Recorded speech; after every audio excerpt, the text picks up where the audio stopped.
Hello, I'm Sirkku Lähdesmäki. I'm from Finland.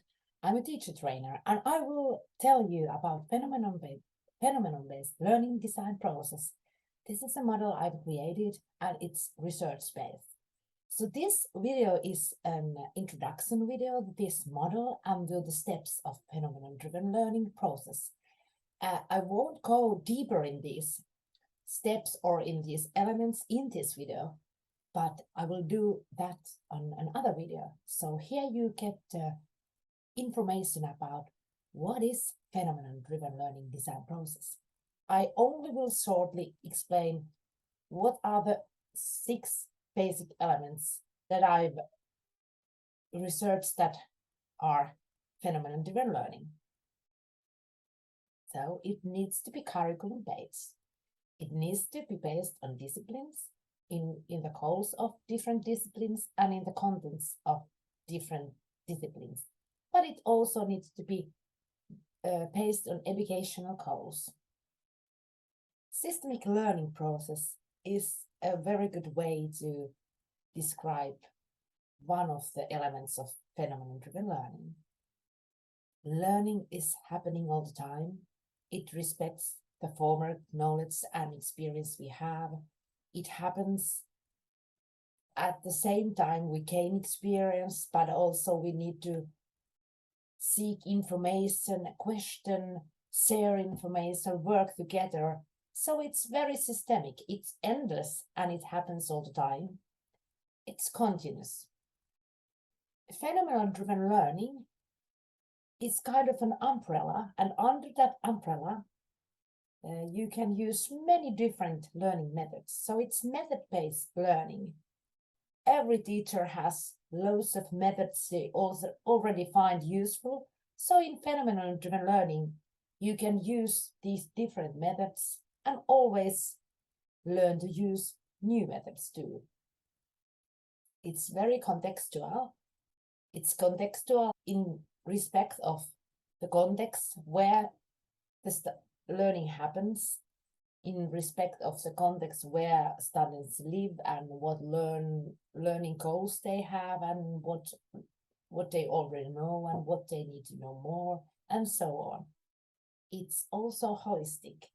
You need to have this holistic view where you can integrate disciplines and you can see the connection between different disciplines.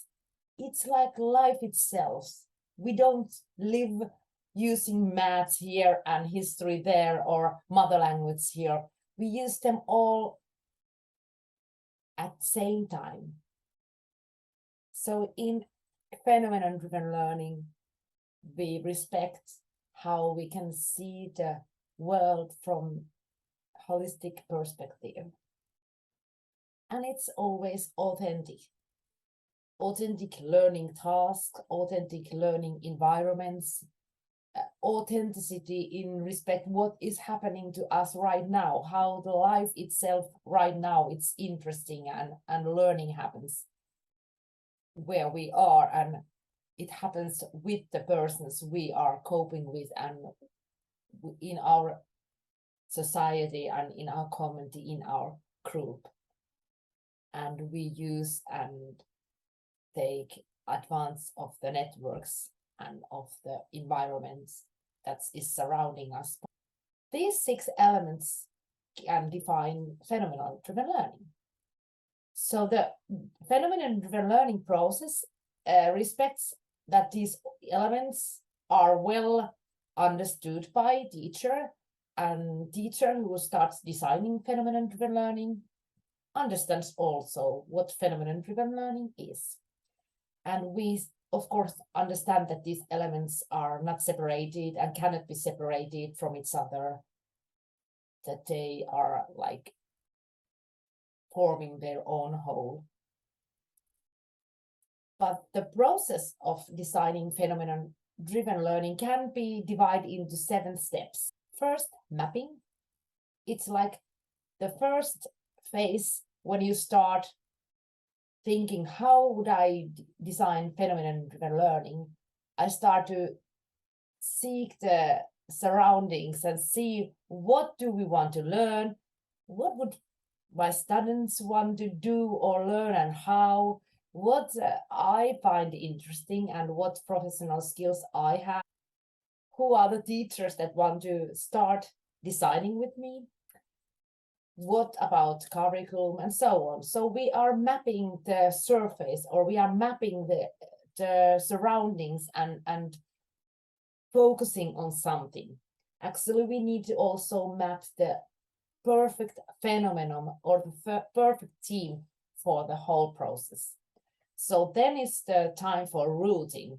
And this is knowing the disciplines, knowing the curriculum, knowing what are the goals and contents, and what we need to evaluate, what do students already know, what information and skills they have, and what they need to know more, what they need to learn. So this routing is very important.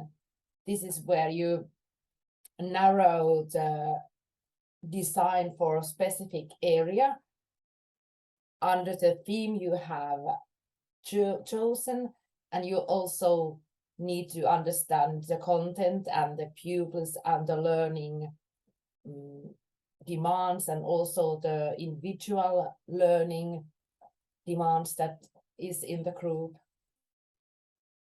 And then you can start specificate the different disciplines.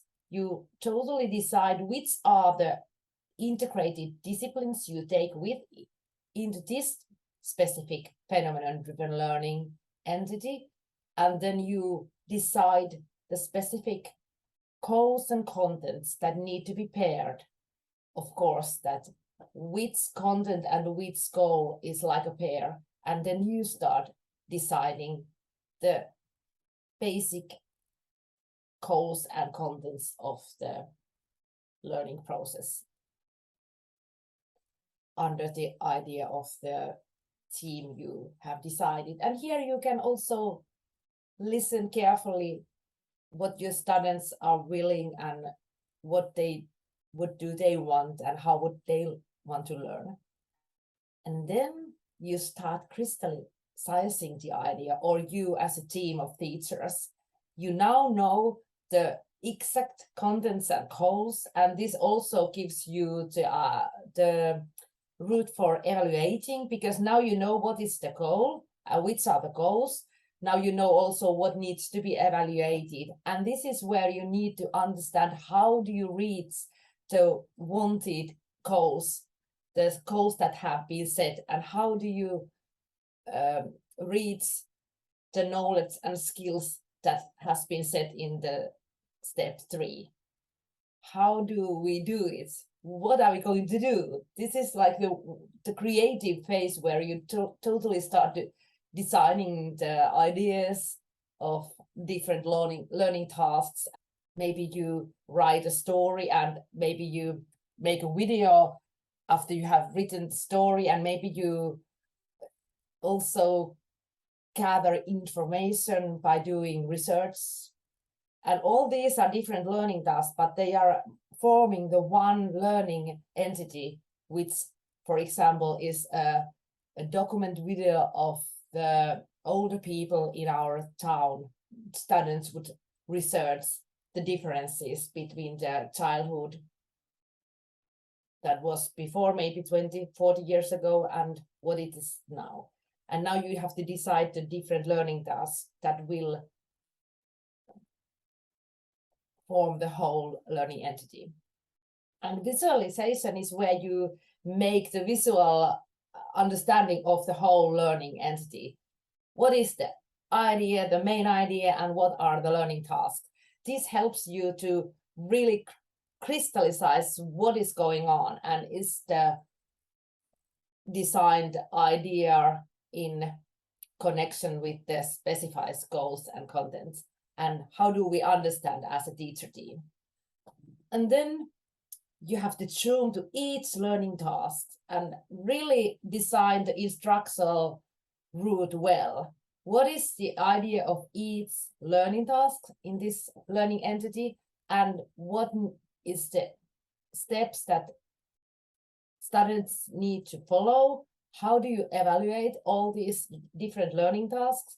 So this is the one and last phase where you really need to focus on designing the learning, how it happens, and what is the role of students and role of community and environment and authenticity and contextual aspects, all that. So this process goes on all the time, and phenomenal learning is in the center. You know how it should be, and you are designing it, going through these steps, but you go back to these steps all the time, also checking that everything is connected. And last is that you have to make it necessary for students. So necessitating is important. What is the hook or the story behind the whole learning entity? How do you involve students into this and make them interested and enthusiasm with this learning entity? Like, what is the whole point of this phenomenon-driven learning entity? So here you really have to think through that this is really planned and designed specifically suited for this group that you have planned it for, and it's respecting their age and their skills and their knowledge, but it's also somehow magical. There is a twist in it that is like hook for students. So make it necessary for students. So this is like the short introduction to phenomenon-driven learning design process. And in my next videos, I will go deeper into these elements. Welcome to become a professional in design phenomenon-driven learning.